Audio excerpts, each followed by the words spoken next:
Hi. My name is Amy, and I'm an engineering manager at Olio. And today, I'm here to talk about a topic that's often avoided in the professional setting: the menstrual cycle, periods, and how we can better support the people in our teams impacted by them. Before we dive into the details, I just want to make sure we're all on the same page about some terms I'll be referencing through the talk. The menstrual cycle. This is the overall cycle of different hormones rising and falling throughout the month.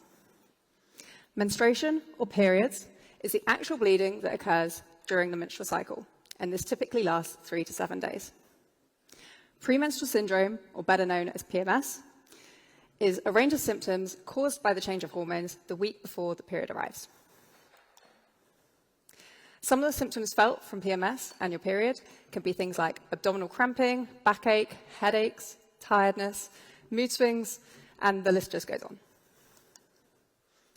So how do you feel when I say the words menstruation and period? You might be feeling a little uncomfortable.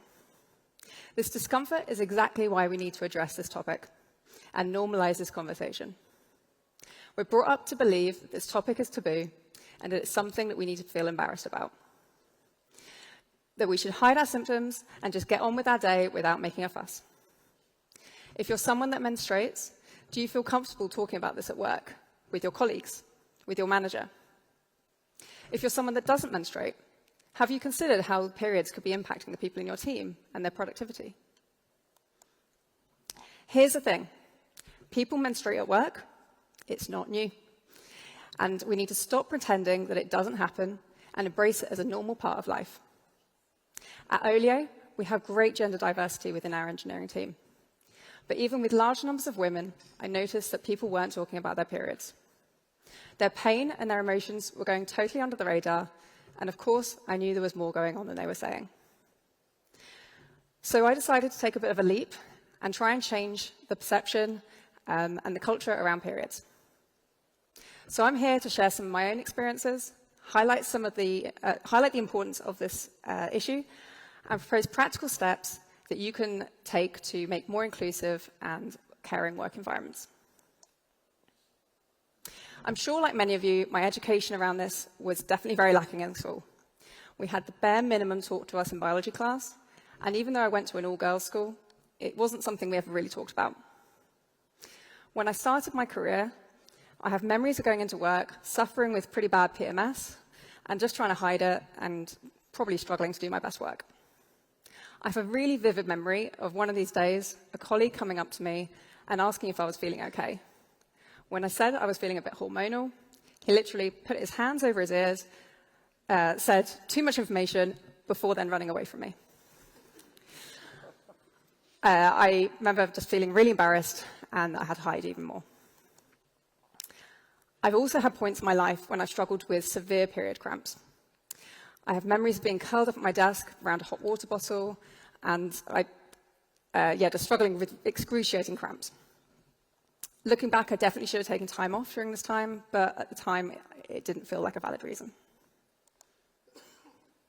Sadly, my experience isn't unusual. With 25% never talking openly about their periods at work, and 89% experiencing anxiety or stress in the workplace due to their period. A staggering 2/3 never take time off for period pain, including those who get it bad enough that it impacts their ability to work. And then over a quarter pretend to take time off for other reasons rather than telling their employers that they have period pain. These stats obviously aren't great and indicate people aren't feeling supported in the workplace.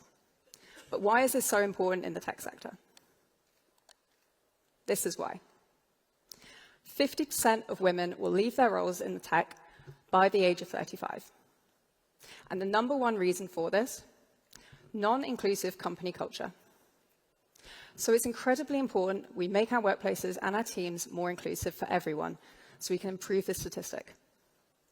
Obviously, there's many things contributing to this, but embracing and supporting menstrual needs is just one small area we can improve. As leaders, we can't expect the people in our teams to make this change. It feels scary, it's embarrassing, and it takes us to normalize this. So how can we do that? Here's some really simple things you can start doing to try and make your workplaces feel more supportive. If you work in an office, a really simple thing you can do is ensure there is easy access to menstrual products. Make sure your toilets have tampons and pads available so we don't have the awkward situation of a period arriving unexpectedly and us being caught short without anything. You could also consider creating a period care box.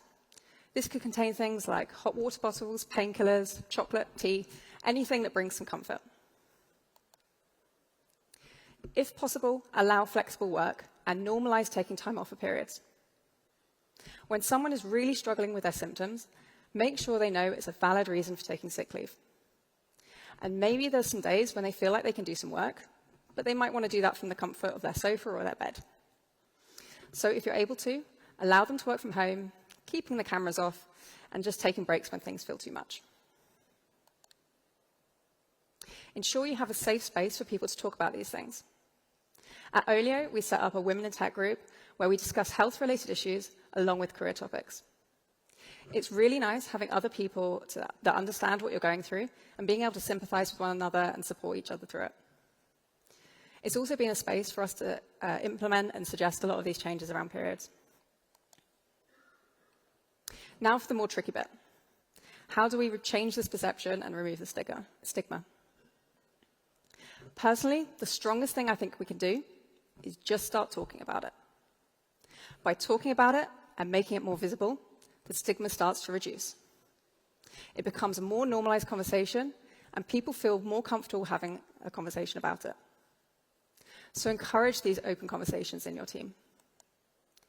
If you're someone that menstruates and is leading a team, I really recommend you share how you're feeling and when you might be struggling with symptoms. I'll be honest, it's a bit scary the first time you do it. But what's amazing is then seeing the people in your team opening up about their own struggles because they felt like you gave them permission. Recognize how much influence you can have in creating a safe environment in your team.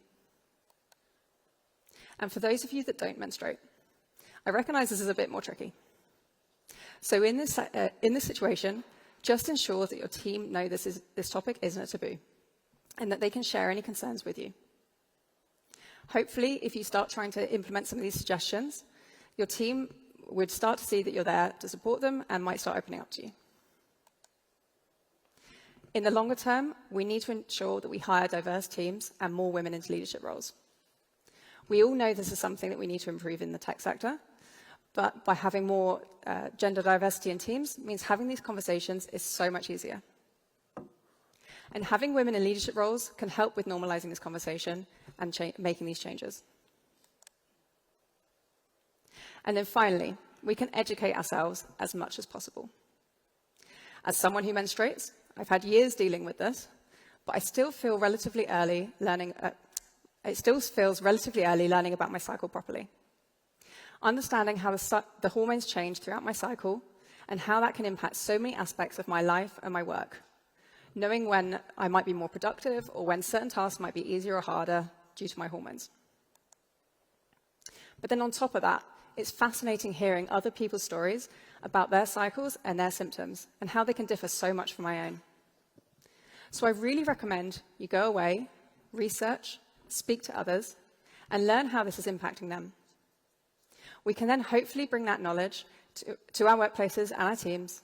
We can then be more empathetic and have an understanding of what they might be struggling with. I urge each of you to take some of this knowledge back to your teams. Implementing even just a few of these changes can make significant differences for people in them. So let's work together to break down these barriers and create a truly inclusive and supportive work environment where menstruation isn't a taboo, but a normal, openly discussed aspect of life. Thank you.